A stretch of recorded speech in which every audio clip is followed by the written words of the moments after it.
بسم الله الرحمن الرحيم.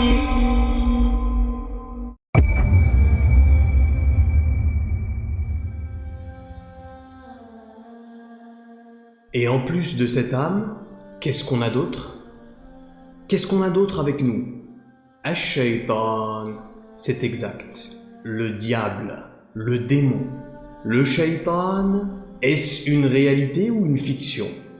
Alhamdulillah, nous croyons en son existence. Le prophète sallallahu ta'ala alayhi wa ala alihi wa sahbihi wa sallam a dit une fois en s'adressant à ses compagnons: il n'y a personne d'entre vous à qui il n'a pas été assigné un compagnon parmi les djinns. Et ils dirent: même toi, ô messager d'Allah? Même moi, dit Rasulullah sallallahu alayhi wa sallam. Mais Allah m'a aidé avec le mien jusqu'à ce qu'il embrasse l'islam. Désormais, il prend sa satisfaction en m'incitant à faire de bonnes œuvres. Un compagnon parmi les djinns, c'est ce fameux concept du qarin, le qarin dont Allah subhanahu wa ta'ala parle dans le Coran. Qu'est-ce que le qarin? Il y a de nos jours un grand malentendu sur le terme qarin. Qarin signifie en arabe compagnon, tout simplement. Nous avons littéralement une entité qui nous suit partout, le qarin. Mais est-ce que le qarin est forcément diabolique? Réponse: non. En réalité, nous avons aussi un qarin angélique, tout comme le rapporte Abdullah ibn Mas'ud radiyallahu anhu en disant: Rasulullah sallallahu alayhi wa sallam nous a dit, écoutez bien, il n'y a aucun d'entre vous qui n'ait pas avec lui un qarin parmi les djinns et un qarin parmi les anges qui lui ont été attribués. Et aujourd'hui, on va bien évidemment s'intéresser au qarin diabolique. C'est lui qui nous intéresse, car il constitue un ennemi de taille présent en permanence avec nous. D'abord, comment peut-on définir correctement ce qarin? Pour faire simple, écoutez attentivement. Le qarin constitue une manifestation, miniature si vous voulez, d'ash-shaytan, du diable, tout simplement. Un mini-shaytan, assigné à être en permanence dans nos pattes. Et dans nos pattes, c'est plutôt gentil comme expression, car en réalité la plupart du temps, il se balade dans notre poitrine, à l'affût d'une ouverture du cœur pour y pénétrer. Ibn Abbas radiyallahu anhu disait: le démon se situe dans la poitrine de l'être humain. Si ce dernier est dans l'insouciance, dans la rafla, alors il lui insuffle le mal. Mais s'il invoque son Seigneur, alors le démon l'esquive, subhanallah. Donc, chacun d'entre nous aurait, en plus de l'influence des entités du monde de l'invisible, en plus de l'influence des manifestations inférieures de l'âme, l'âme diabolique, l'âme animale et l'âme prédatrice, souvenez-vous, en plus de tout ça, nous avons avec nous un mini-shaytan qui est quasiment notre ombre. Il est toujours avec nous.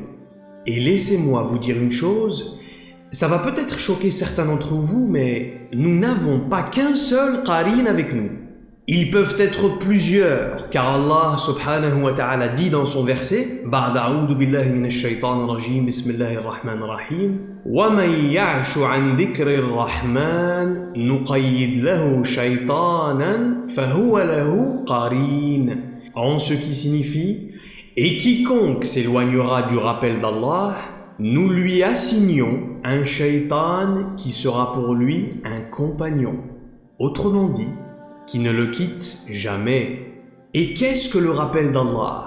La prière constitue d'abord, par définition, l'exercice principal de rappel du divin, avant les actes surérogatoires que sont les aumônes, les invocations, le dhikr, la lecture du Coran, etc., etc.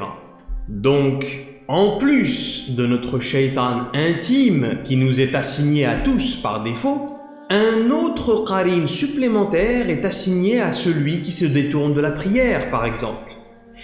Écoutez attentivement, c'est très important. Chaque fois que vous intégrez dans votre comportement un acte qui constitue une transgression, une désobéissance, un acte méprisé et détesté d'Allah, à chaque fois, un nouveau qarin vous est assigné comme compagnon. Celui qui pratique la fornication, par exemple, lui est assigné un qarin qui l'incitera à forniquer encore et encore plus. Celui qui fume, lui est assigné un qarin qui l'incitera à fumer encore plus. Celui qui ment, celui qui vole et ainsi de suite. Et donc, malheureusement, la plupart des gens n'ont pas conscience de cela. Et donc, on va avoir des gens qui vont accumuler autour d'eux les qarins avec leurs péchés répétitifs. Et ces gens-là, wal'iyadu billah, sont en réalité en de si mauvaises compagnies. Une accumulation de compagnons diaboliques qui les suivent constamment. Et bien sûr qui exercent en permanence de leur influence diabolique sur eux. Quel genre de quotidien ça doit être? Et c'est pour cela que l'ennemi numéro 1 des gens, la plupart du temps, eh bien c'est ce mental pollué, obstrué par toutes ces voix, toutes ces pensées, toutes ces insufflations diaboliques. Et on ne s'en sort plus. Et on finit par développer des comportements compulsifs. Qu'est-ce qu'un comportement compulsif? C'est quand c'est plus fort que vous. Vous ne pouvez tout simplement pas vous empêcher de le faire. Vous voudriez arrêter de le faire, mais vous le faites quand même. Car l'influence est trop grande. L'influence de votre fixation subconsciente d'abord, dans votre cerveau, puis l'influence de votre âme, puis l'influence de votre qarin, et enfin, l'influence des entités du monde de l'invisible. Donc plus vous aurez de qarin derrière vous, plus vous aurez des comportements compulsifs. Et donc moins vous aurez des comportements en conscience. Comment tuer ces qarins qui nous suivent? La première étape, c'est d'arrêter immédiatement de pratiquer ce vice. Ne vous attendez pas à ce que les voix s'arrêtent si vous n'avez pas encore pris la décision d'arrêter. Vous devez impérativement placer toute votre volonté dans un engagement définitif d'arrêter. Cette première étape va mettre votre qarin en état de jeûne, car le qarin, souvenez-vous, se nourrit en vous incitant à commettre le péché. Il s'alimente littéralement de l'énergie négative engendrée par votre péché. Maintenant, à ce moment-là, quand vous aurez pris cette décision définitive, attention, attendez-vous à un regain de force de la part de ce qarin. Le fait de le priver de son alimentation ne va pas être une tâche facile pour vous. Pourquoi? Car comme toute créature qui meurt de faim, il va vous lancer son ultime et dernière attaque pour survivre. Et c'est pourquoi la période dans laquelle on essaye d'arrêter est difficile. C'est une lutte intérieure en permanence. Soit vous l'emportez et le qarin disparaît, soit vous ne supportez pas ces voix et vous retournez à votre mauvaise habitude. Écoutez attentivement. Quand vous luttez, luttez et luttez encore jusqu'à passer un cap, et vous sentir de nouveau sur le droit chemin, eh bien c'est tout simplement que vous venez de tuer le qarin en question. Ce moment où vous sentez d'un coup que vous êtes plus libre et que vous avez repris le contrôle de vos actions constitue la mort de votre qarin. Et il vous faut mener cette lutte intérieure contre tous vos qarins. Mais dans le meilleur des cas, vous avez au moins un qarin qui est avec vous en permanence. C'est votre shaitan intime, votre compagnon désigné pour cette expérience de vie. Il est toujours avec vous. Alors, est-ce que l'un d'entre nous a déjà vu son shaitan intime? Probablement jamais. Et pourtant, il est bien là.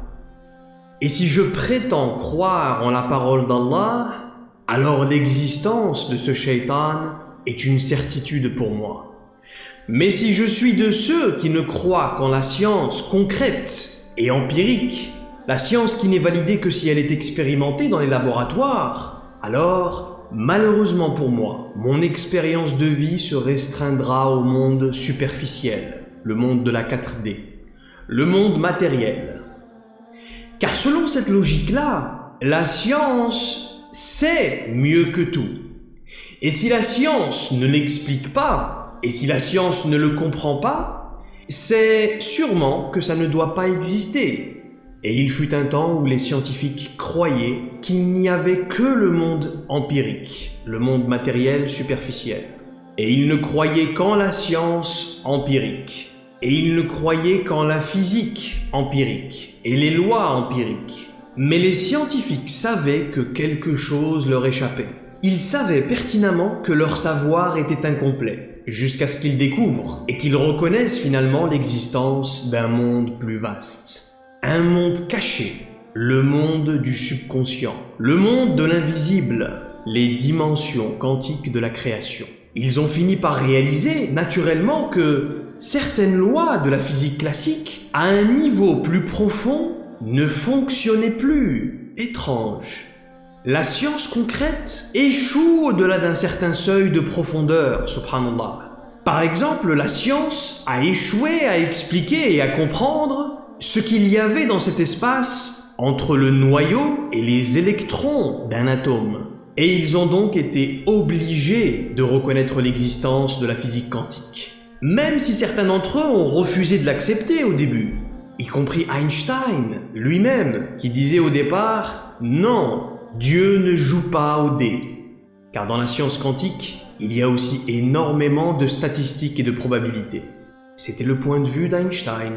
Mais c'est seulement une fois que ce monde invisible, qui ne s'opérait pas en fonction des lois physiques concrètes, fut reconnu, que nous avons pu en apprendre davantage sur notre monde matériel. Et nous avons pu comprendre et expliquer énormément de choses qui demeuraient jusque-là inexpliquées. Donc, oui, absolument. Il y a un monde au-delà de notre monde. Un monde que nos sens physiques ne peuvent pas percevoir. Mais il y a d'autres sens. Et il y a d'autres sciences qui peuvent le percevoir et qui peuvent l'expliquer. Et ce shaitan est une entité qui fait partie de ce monde-là. Et ce shaitan sait que le trésor le plus précieux de tout l'univers est votre cœur et le mien. Satan, le malin, sait que le bijou qui a le plus de valeur dans toute la création, c'est le cœur de Bani Adam, l'être humain. Et par conséquent, il en a fait le serment. Comme vous le savez, il s'est juré de tout faire pour occuper, pour coloniser ce cœur de l'être humain. L'ange Gabriel, Jibril alayhi salam, descend un jour sur le prophète et messager d'Allah, Daoud alayhi salam, le roi David. Et il va lui dire « An ya Daoud, tahhir baytaka liyahulla rabbu fih » Ô Daoud, purifie ta maison pour que Dieu y entre. « Ya Rabb, ô Seigneur, va dire Daoud alayhi salam, quelle maison pourrait supporter ta majestuosité et ta grandeur ?» Réponse, le cœur du vrai croyant. « Ya Rabb, ô Seigneur, et comment le purifier ?» demande Daoud alayhi salam.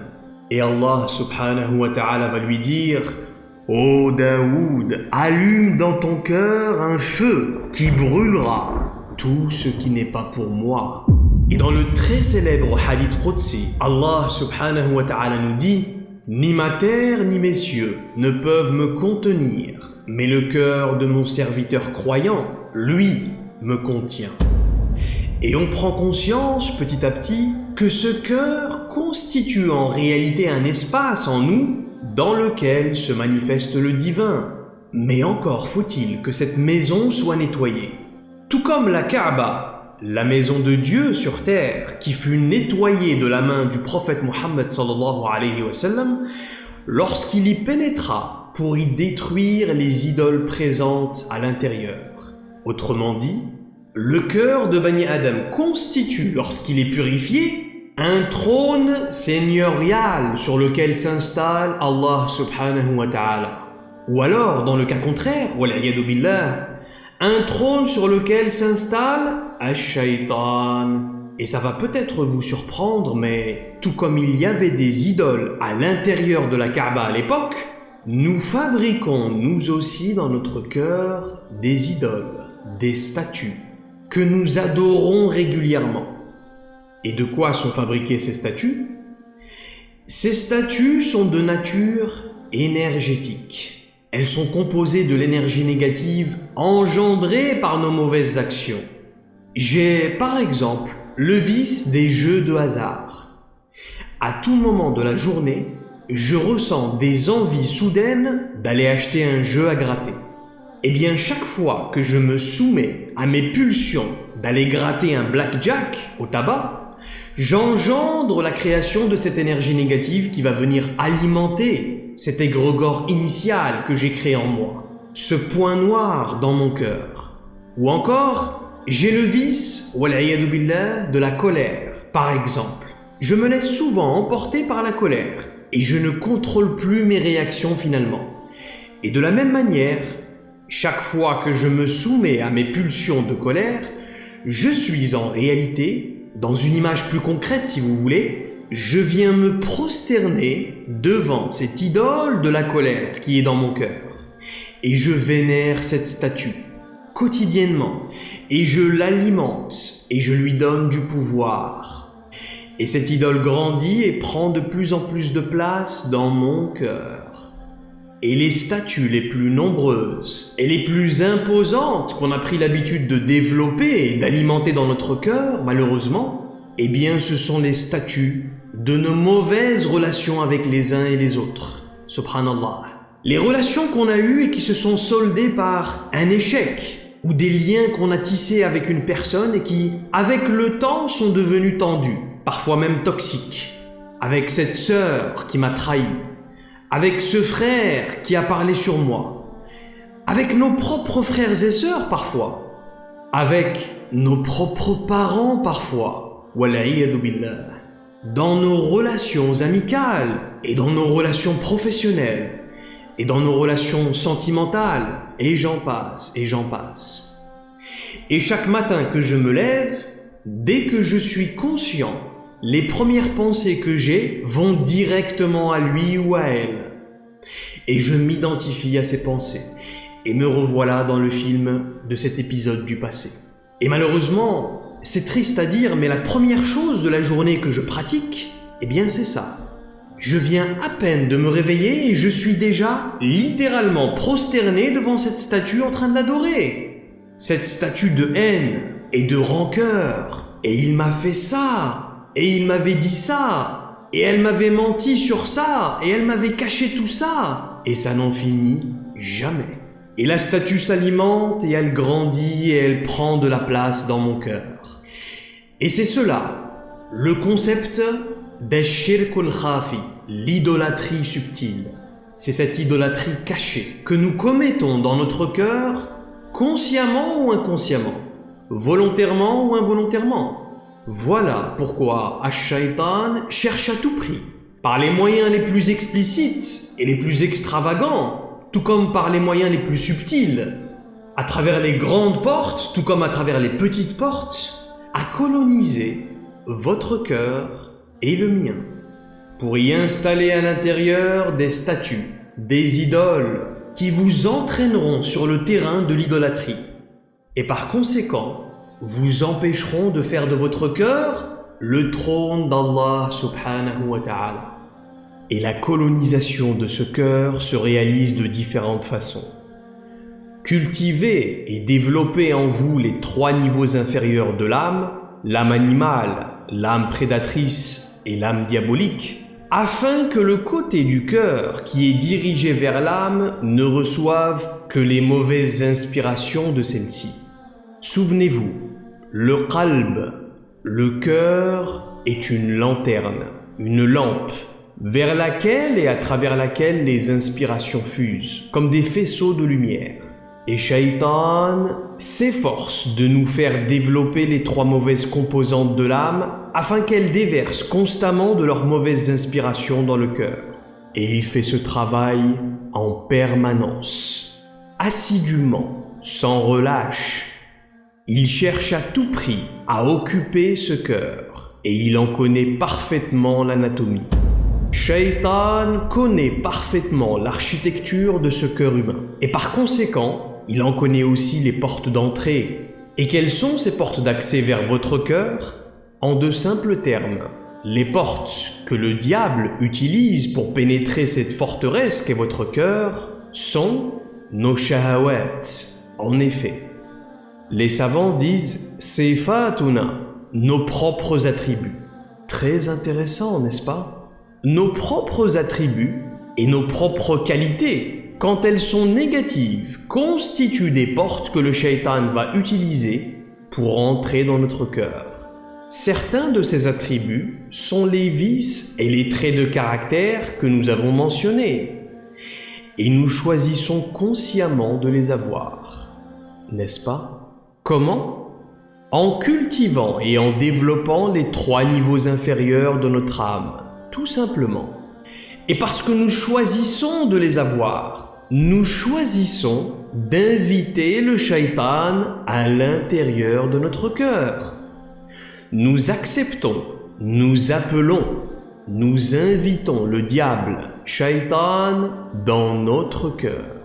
Et c'est pourquoi Allah subhanahu wa ta'ala dit dans ce verset que nous avons déjà cité dans une conférence précédente: Inna ibadi laysa laka alayhim sultanun illa man ittaba'aka minal ghawin. Sur mes serviteurs, tu n'auras aucune autorité, sauf ceux qui te suivront parmi les corrompus. Sur mes serviteurs, tu n'auras aucune autorité, tu n'auras aucun contrôle, sauf sur ceux qui t'accepteront, ceux qui choisiront de te suivre. Minal ghawin, parmi les corrompus, parmi ceux qui se sont égarés, ceux qui se sont pervertis, ceux dont l'âme était déséquilibrée. Ils ont penché vers les niveaux inférieurs de leur âme et de ce fait, ils ont choisi d'ouvrir leur cœur à la colère, à l'avarice, à l'orgueil, au mensonge, à la corruption, etc., etc. Et ils ont donc choisi d'ouvrir leur cœur au shaitan. Et shaitan approche et il trouve la porte grande ouverte. Et il entre sereinement et il s'installe confortablement et profondément. Voilà comment Ash-Shaytan entre dans votre cœur et dans le mien. Ne l'oubliez jamais. S'il y a une chose que vous devez retenir de cette conférence, c'est celle-ci.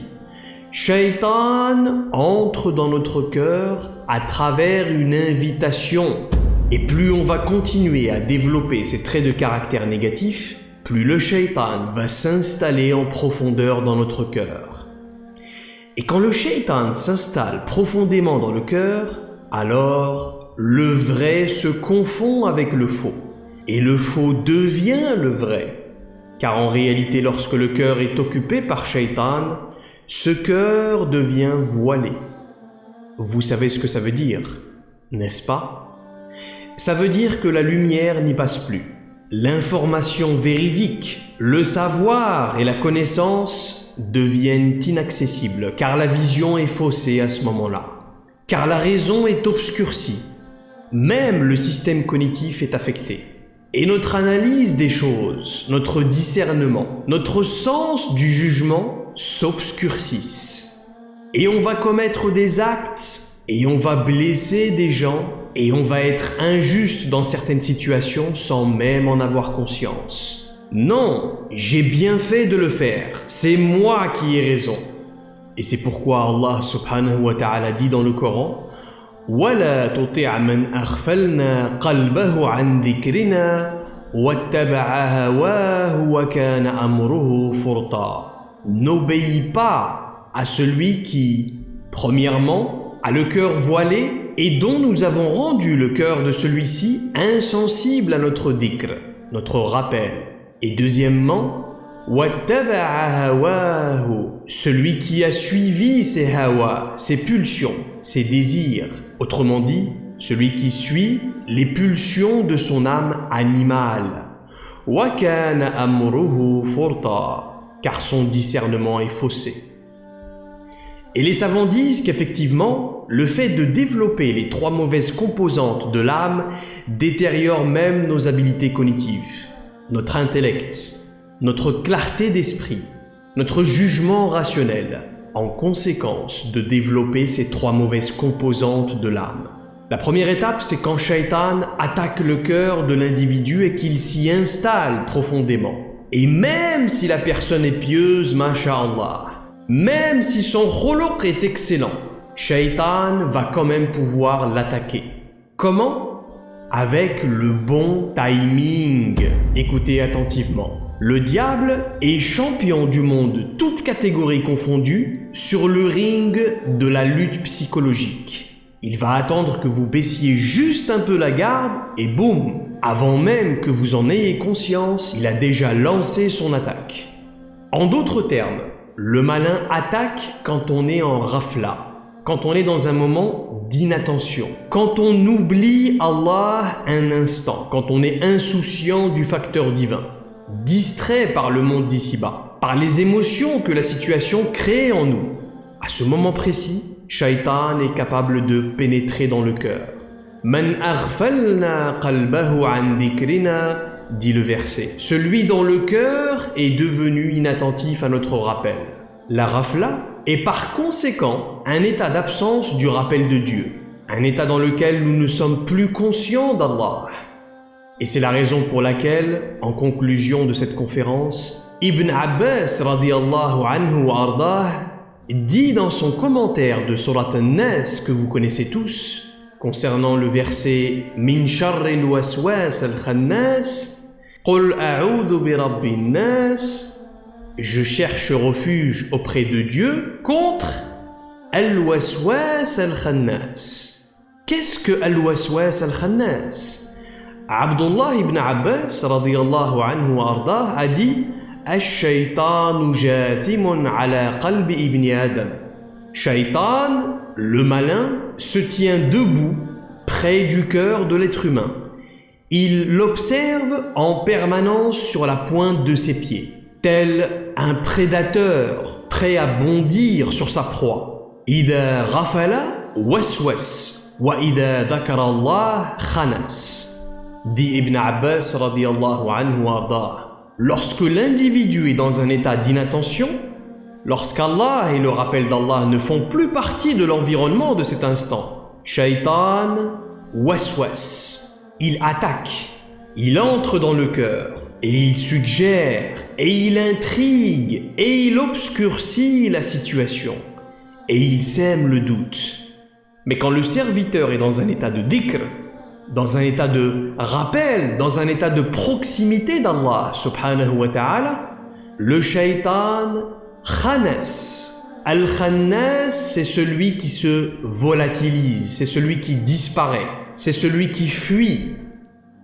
En somme, développer al-akhlaq de cette âme angélique, l'amener à devenir la composante dominante sur les 3 autres, et s'abstenir de commettre ad-dunub, les péchés et les actes qui engendrent la colère de Dieu à tous les niveaux et dans tous les aspects de la vie, et garder sa langue et son cœur dans le rappel d'Allah subhanahu wa ta'ala, sont en résumé les clés de notre retour au paradis. Autrement, cette âme est perdue et ce cœur est perdu et cet être humain est perdu, et cette famille est perdue, et cette communauté est perdue, et cette culture est perdue, et cette civilisation est perdue. Chacun d'entre nous doit commencer là, juste là, et continuer jusqu'à ce que, avec espoir, Inch'Allah, chacun d'entre nous puisse retourner vers Allah. À l'échelle individuelle d'abord, et à l'échelle familiale, et ensuite à l'échelle de la communauté, et ainsi de suite, avec un cœur qui est dans un état de paix intérieure. Et cela était l'essentiel des enseignements du prophète Muhammad sallallahu alayhi wa sallam, qui, nous devons l'admettre, a été totalement délaissé et abandonné, dans un monde qui est devenu matériellement très très séduisant, extrêmement séduisant, dangereusement séduisant. Alors, comment parvenir à intégrer cet état de rappel de Dieu dans notre quotidien ? Particulièrement pour ceux qui travaillent et qui ont un emploi du temps chargé. On pourrait en parler pendant des heures et c'est pas le sujet aujourd'hui, mais très brièvement. Il y a par exemple certaines paroles que vous pouvez répéter sur votre langue aussi souvent que possible dans la journée. Et ces paroles vont progressivement amener votre cœur à s'ouvrir et à être dans cet état de présence.